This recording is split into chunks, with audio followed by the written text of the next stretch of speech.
Hello മകളെ, welcome back. ഇത് സാറാണ്. അപ്പോൾ മകളെ, ഓണം എക്സാം ഒക്കെ അടുത്ത് വരികയാണ്. നമ്മൾ നന്നായിട്ട് തന്നെ പഠിച്ചിട്ട് മുന്നോട്ട് പോയിക്കൊണ്ടിരിക്കുകയാണ് അല്ലേ. അപ്പോൾ ഈ ഒരു ടൈമിൽ എല്ലാവർക്കുള്ള ഡൗട്ടായിരിക്കും ഈ വർഷം എങ്ങനെയായിരിക്കും നമ്മുടെ എക്സാം പാറ്റേൺ കാര്യങ്ങളൊക്കെ എന്നുള്ളത് അല്ലേ. അത് നമുക്ക് കഴിഞ്ഞ വർഷത്തെ കുറേ കാര്യങ്ങൾ നിങ്ങൾ കേട്ടിട്ടുണ്ടാവും അല്ലേ. പെട്ടെന്ന് എന്താണ് പാറ്റേൺ മാറി. പക്ഷേ അവിടെ കഴിഞ്ഞ വർഷം പാറ്റേൺ ചേഞ്ച് ചെയ്തിട്ടുണ്ടായിരുന്നത് പബ്ലിക് എക്സാമിലായിരുന്നു.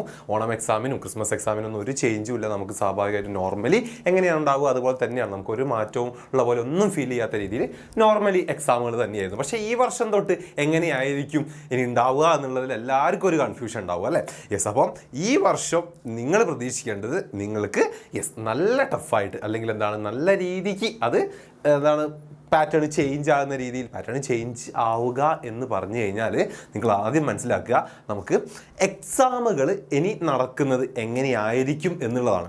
റെഡി? അതായത് കുറച്ച് കാലങ്ങളായിട്ട് നമുക്കറിയാം നമ്മളെ എക്സാം കാര്യങ്ങളൊക്കെ പണ്ടത്തെ ആ ഒരു നമ്മൾ കണ്ടുകൊണ്ടിരുന്ന ആ ഒരു ഫോർമാറ്റിൽ നിന്നൊക്കെ ചേഞ്ചായി. അതായത് ക്വസ്റ്റ്യൻ ചോദിക്കുക, അതിന് ആൻസർ ചെയ്യുക എന്നുള്ളതല്ല. ഇപ്പോൾ കുറച്ചുകൂടെ ആപ്ലിക്കേഷൻ ലെവലാണ്. ഓക്കെ, അതാണ് ഇപ്പോൾ മെയിനായിട്ട് ആപ്ലിക്കേഷൻ ലെവൽ എക്സാം നടത്തുക. അതാണ് ഇപ്പോൾ മെയിൻ.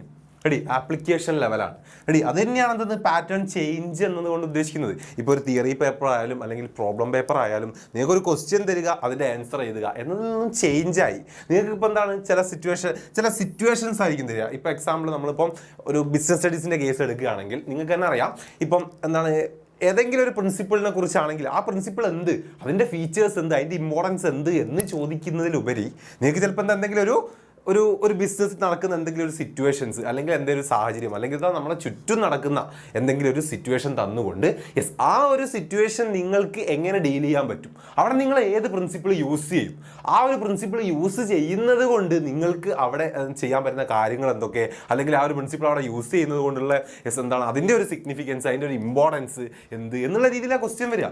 സോ അതാണ് ആപ്ലിക്കേഷൻ ലെവൽ എന്ന് പറയുന്നത്. നമ്മൾ എന്ത് പഠിച്ചോ അത് നമ്മളെങ്ങനെ അപ്ലൈ ചെയ്യുന്നു എന്നുള്ളതാണ്. അല്ലാതെ നമ്മളെങ്ങനെ എഴുതുന്നു എന്നതിലല്ല കാര്യം. റെഡി? അത് നമ്മളെങ്ങനെ അവർ തരുന്ന ആ ഒരു സിറ്റുവേഷൻ അനുസരിച്ച് നമ്മൾ അങ്ങനെ അപ്ലൈ ചെയ്യുന്നു എന്നതാണ് നോക്കുന്നത്. സോ അതാണ് ഇപ്പോൾ ഈ ഒരു ടൈമിലൊക്കെ എക്സാമിൻ്റെ പാറ്റേൺ ചേഞ്ചായി അല്ലെങ്കിൽ എക്സാം ഡിഫിക്കൽട്ടായി എന്നുള്ള രീതിയിലേക്ക് വരുന്നത്. റെഡി? അതായത് നിങ്ങൾ ഒരു കാര്യം പഠിച്ചു വെച്ചിട്ട് പോകും, അത് ബൈഹാർട്ട് ആയിട്ടോ അല്ലെങ്കിൽ ജസ്റ്റ് അത് മനസ്സിലാകുന്ന രീതിയിലോ നിങ്ങൾ പഠിച്ചിട്ട് വെച്ച് പോകും. പക്ഷേ ഒരു സിറ്റുവേഷൻ തന്നുകൊണ്ട് ഈ ഒരു കാര്യം നമ്മൾ പഠിച്ച കാര്യം അതിലേക്ക് അപ്ലൈ ചെയ്യൂ എന്ന് നിങ്ങളോട് പറയുന്ന സമയത്ത് നിങ്ങൾക്കത് ചെയ്യാൻ പറ്റാതെ വരുന്നു. അതെന്തുകൊണ്ടാണ്? ജസ്റ്റ് നിങ്ങൾ ഒരു ബൈഹാർട്ട് എന്നുള്ള രീതിയിലൊക്കെ ജസ്റ്റ് ഒരു കൺസെപ്റ്റ് ഒക്കെ പഠിച്ചിട്ട് പോവുകയാണ് പലരും ചെയ്യുന്നത് അല്ലേ. കംപ്ലീറ്റ് പഠിച്ചിട്ട് പോവുക. ഐ മീൻ ബൈഹാർട്ട് അങ്ങോട്ട് പഠിച്ചു വയ്ക്കുക. റെഡി? ഇന്നത് ഈ കാര്യമാണ് എന്നുള്ളത്. അതല്ലാതെ അതിൻ്റെ കൺസെപ്റ്റ് അല്ലേ, അത് ഓരോ സിറ്റുവേഷനിലും നമുക്ക് എങ്ങനെ യൂസ് ചെയ്യാൻ പറ്റും, അതിന് എല്ലാത്തിനും നമുക്ക് ഒരു കോൺസെപ്റ്റ് ഉണ്ടാവും അല്ലേ. പ്രത്യേകിച്ച് നമ്മുടെ അക്കൗണ്ടൻസിയൊക്കെ അങ്ങനെയാണ്. ഒരു അക്കൗണ്ട്സ് നമ്മൾ വെറുതെ പഠിക്കുകയല്ല അല്ലേ. ഒരു പാർട്ട്ണർഷിപ്പിൽ ഒരു അപ്രോപ്രിയേഷൻ അക്കൗണ്ട് അല്ലെങ്കിൽ ക്യാപിറ്റൽ അക്കൗണ്ട് നമ്മൾ ചെയ്യുന്നുണ്ടെങ്കിൽ അതിന് കൃത്യമായിട്ടൊരു കൺസെപ്റ്റ് ഉണ്ട്, എന്തിനാണ് അത് അവിടെ ചെയ്യുന്നത് എന്നുള്ളത്. അത് പക്ഷേ എന്താക്കുന്നില്ല, പലരും പഠിക്കുന്നില്ല.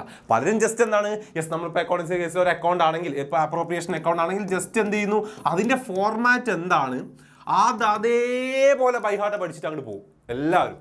റെഡി? അതേപോലെ പഠിച്ചിട്ട് അങ്ങോട്ട് പോകും. അപ്പോൾ നമ്മൾ ആ ബൈഹാർട്ട് പഠിക്കുന്ന സമയത്ത് ആ ഒരു ഫോർമാറ്റിൽ ഇല്ലാത്ത എക്സ്ട്രാ ആയിട്ടുള്ള മറ്റെന്തെങ്കിലും ഒരു ഐറ്റം വന്നു കഴിഞ്ഞാൽ അത് നമുക്ക് എഴുതാൻ പറ്റില്ല. റെഡി? അത് നമുക്ക് എഴുതാൻ പറ്റില്ല. പക്ഷേ ആ ഒരു കൺസെപ്റ്റ് മനസ്സിലായി കഴിഞ്ഞാൽ നമുക്ക് കൃത്യമായിട്ട് എഴുതാൻ പറ്റും. റെഡി? അത് എന്താണ് എക്സ്ട്രാ വന്നിട്ടുള്ള കാര്യം, അവിടെ എങ്ങനെ നമ്മൾ ആഡ് ചെയ്യണം എന്നുള്ളത് നമുക്ക് മനസ്സിലാവും. റെഡി? സോ ഇതാണ് നിങ്ങൾ പലരും ചെയ്യാത്ത കാര്യം. ഈ ഒരു ആപ്ലിക്കേഷൻ ലെവൽ എന്നുള്ള രീതിയിൽ എക്സാമിനെ നിങ്ങൾ ട്രീറ്റ് ചെയ്യുന്നില്ല എന്നുള്ളതാണ്. സോ ഈ വർഷം മക്കൾ നിർബന്ധമായിട്ടും എന്ത് ചെയ്യുക, നമ്മുടെ ഓണം എക്സാം മുതൽ ഓണം എക്സാം മുതൽ നിങ്ങൾ എന്ത് ചെയ്യുക, കൃത്യമായിട്ട് മനസ്സിലാക്കി വെക്കുക. നിങ്ങൾക്ക് വരുന്ന ക്വസ്റ്റ്യൻസ് എല്ലാം ആപ്ലിക്കേഷൻ ലെവലിലുള്ളതായിരിക്കും.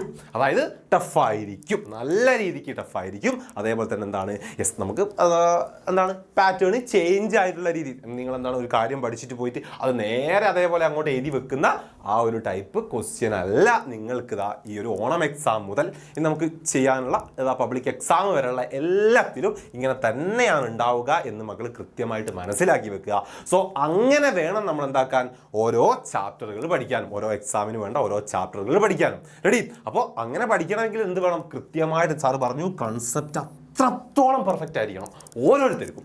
അത്രത്തോളം നിങ്ങൾ പെർഫെക്റ്റ് ആക്കിയിരിക്കുക. റെഡി? അതിന് വേണ്ടിയിട്ടാണ് നമ്മൾ പറഞ്ഞിട്ടുള്ളത്. ഇനി മുതൽ എന്ത് ചെയ്യാം, ബാച്ചിൽ ജോയിൻ ചെയ്യാത്ത മക്കളൊക്കെ ഉണ്ടെങ്കിൽ, അല്ലെങ്കിൽ എന്താണ് ഇപ്പോഴും പഠിച്ചു തുടങ്ങാത്ത കുട്ടികളൊക്കെ ഒരുപാടുണ്ടാവും അല്ലേ. അപ്പോൾ നിങ്ങളൊക്കെ എന്ത് ചെയ്യുക, പെട്ടെന്ന് തന്നെ ബാച്ചിൽ ജോയിൻ ചെയ്യുക. പെട്ടെന്ന് ബാച്ചിൽ ജോയിൻ ചെയ്ത് പഠിക്കുക. കാരണം ഇനി ഈ ഒരു ടൈം നമ്മൾ എക്സാം വരെയുള്ള നമ്മളെ ടൈം എന്ന് പറഞ്ഞാൽ നമ്മൾ ആ ഒരു ഓണം എക്സാം ഫോക്കസ് ചെയ്തുകൊണ്ടാണ് നമ്മൾ ഓരോ ക്ലാസ്സുകളും തരാൻ പോകുന്നത്. ഐ മീൻ വൺ ഷോട്ടുകളായിട്ടും ക്വസ്റ്റ്യൻ സെഷനുകളായിട്ടും ഒക്കെ വരാൻ പോകുന്നത്. റെഡി? അതിൽ നിങ്ങൾക്ക് എല്ലാ കാര്യങ്ങളും ഉണ്ടാവും. ചാപ്റ്റർ വൈസ് എക്സാംസിന് വർക്ക്ഷീറ്റ് ഉണ്ടാവും, PYQs ഉണ്ടാവും, ചാപ്റ്റർ വൈസ് എക്സാം ആയിട്ടും മോഡൽ എക്സാം ആയിട്ടും എല്ലാ കാര്യങ്ങളും നോട്ട്സും എല്ലാം നിങ്ങൾക്ക് അവൈലബിൾ ആവും. റെഡി? അപ്പം എന്താണ് എങ്ങനെ പഠിക്കണം എന്നുള്ളതോ അല്ലെങ്കിൽ വെറുതെ നിങ്ങൾ എന്താണ് ഒരു ബുക്ക് എടുത്ത് വെച്ച് ബൈ ഹാർട്ട് പഠിക്കുന്നതോ ആയിട്ടുള്ള രീതിയിൽ നിങ്ങൾ മാറുക. ഓക്കെ, മാറുക.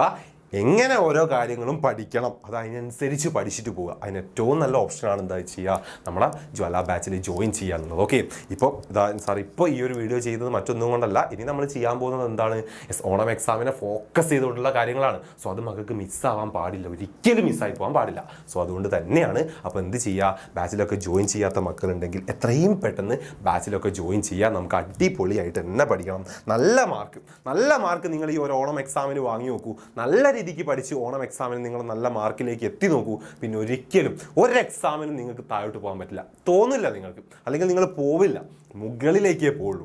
സോ നിങ്ങൾക്ക് ഈ വർഷം നിങ്ങൾ എഴുതാൻ പോകുന്ന ആദ്യത്തെ എക്സാമാണ്. നല്ല എഫേർട്ട് ഇടുക, നന്നായിട്ട് തന്നെ പഠിക്കുക, നല്ല മാർക്കിന് വേണ്ടി പഠിക്കുക. നല്ല രീതിക്ക് നിങ്ങൾക്ക് മാർക്ക് സ്കോർ ചെയ്യാൻ പറ്റും. അത് സ്കോർ ചെയ്ത് കഴിഞ്ഞാൽ പിന്നെ നിങ്ങൾ ഈ വർഷം തിരിഞ്ഞ് നോക്കണ്ട. നിങ്ങൾക്ക് പബ്ലിക് എക്സാം വരെ നല്ല മാർക്ക് നിങ്ങൾക്ക് സ്കോർ ചെയ്യാൻ പറ്റും. റെഡി? അപ്പോൾ ആദ്യം നമ്മൾ എന്ത് ചെയ്യുന്നു എന്നുള്ളതാണ് എല്ലാത്തിൻ്റെ അടിസ്ഥാനം. സോ ആദ്യം നിങ്ങൾ ചെയ്യേണ്ട കാര്യം ഇത് തന്നെയാണ്, പഠിച്ചു തുടങ്ങാൻ വേണ്ടി നല്ല തീരുമാനങ്ങൾ എടുക്കുക. ഓക്കെ, ബാച്ചിലൊക്കെ ജോയിൻ ചെയ്യുക, നമുക്ക് അടിപൊളിയായിട്ട് പഠിക്കാം. ഓക്കെ അല്ലേ? യെസ്, അപ്പം ഓണം എക്സാം നമുക്ക് ഉഷാറാക്കണം. എല്ലാവരും നന്നായിട്ട് തന്നെ പഠിക്കുക. ഓക്കെ.